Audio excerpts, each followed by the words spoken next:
Quando falamos sobre o Holocausto, costumamos imaginar a Europa ocupada, os campos de concentração, os trens lotados e o silêncio do mundo diante da perseguição aos judeus.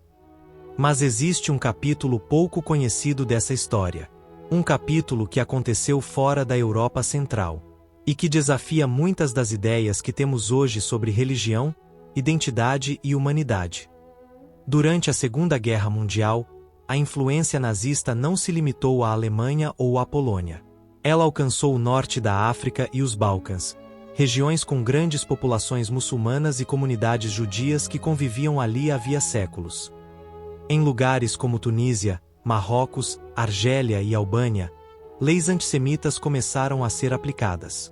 Judeus perderam direitos, foram marcados, vigiados e ameaçados de prisão. A lógica do regime era simples: identificar, separar e eliminar. Mas foi justamente nesse cenário que algo inesperado aconteceu. Em vez de colaboração total, alguns líderes árabes e muçulmanos fizeram uma escolha perigosa: desobedecer. Eles sabiam o risco. Sabiam que proteger judeus poderia significar prisão, tortura ou morte. Ainda assim, escolheram agir. Esta não é uma história sobre política. É uma história sobre decisões humanas, em um dos momentos mais sombrios da história. Khaled Abdel Wahba e a escolha de arriscar tudo. Um desses nomes foi Khaled Abdel Wahba, um árabe muçulmano, nascido na Tunísia, durante o período em que o país estava sob ocupação alemã. Khaled não era um soldado. Não era um revolucionário. Era um homem comum, mas atento ao que acontecia ao seu redor. Em 1942, ele descobriu que uma família judia estava prestes a ser presa por oficiais nazistas. A acusação era clara: desobedecer ordens, resistir, existir. Khaled entendeu imediatamente o que isso significava. Aquela família não seria apenas presa. Ela provavelmente desapareceria. Então ele tomou uma decisão que mudaria tudo. Usando sua posição social, levou aquela família para sua própria fazenda, longe dos olhos dos soldados alemães. Lá, eles ficaram escondidos por meses. Sem registros. Sem proteção oficial. Apenas confiando na palavra de um homem que poderia, a qualquer momento, ser descoberto. Khaled não ganhou nada com isso. Nenhuma recompensa. Nenhum reconhecimento imediato. O que ele ganhou foi o peso constante do medo. E mesmo assim, ele continuou. E talvez o mais importante: ele não foi o único. Não foi um ato isolado. Durante anos, a história do Holocausto foi contada quase exclusivamente a partir de um eixo europeu.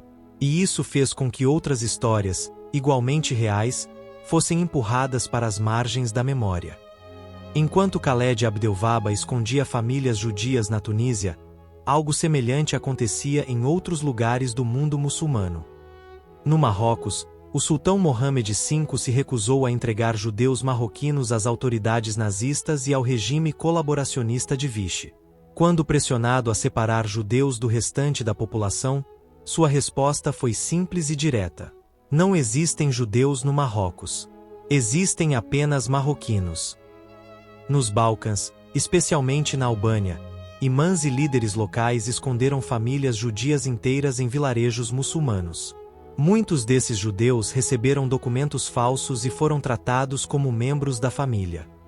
Essas ações não vieram de ordens oficiais ou movimentos organizados. Vieram de decisões individuais, tomadas em silêncio, longe das câmeras e da história oficial. Para esses homens e mulheres, a religião não foi usada como justificativa para o ódio, mas como fundamento para a proteção do outro.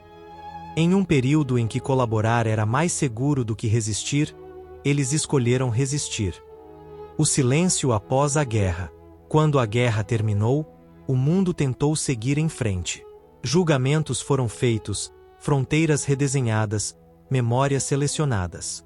Mas muitas dessas histórias nunca chegaram ao grande público. Khaled Abdel Wahba não escreveu livros sobre o que fez. Não deu entrevistas. Não buscou reconhecimento.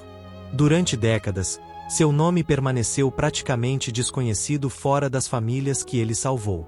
O mesmo aconteceu com muitos líderes muçulmanos que protegeram judeus.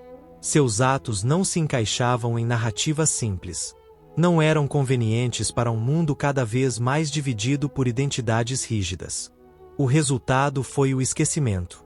E quando histórias de humanidade são esquecidas, estereótipos tomam o lugar da verdade. A ausência dessas narrativas ajudou a construir uma visão distorcida do passado, onde o ódio parece inevitável e a solidariedade, impossível. Quando a humanidade sobrevive. Anos depois do fim da guerra, algumas dessas histórias começaram, lentamente, a vir à tona. Não por grandes instituições, mas pelas vozes daqueles que sobreviveram. Famílias judias passaram seus relatos adiante.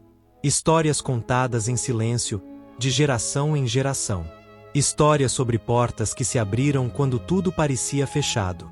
Khaled Abdel-Wahba, assim como outros muçulmanos que protegeram judeus, nunca se considerou um herói. Para ele, aquilo era apenas o que precisava ser feito.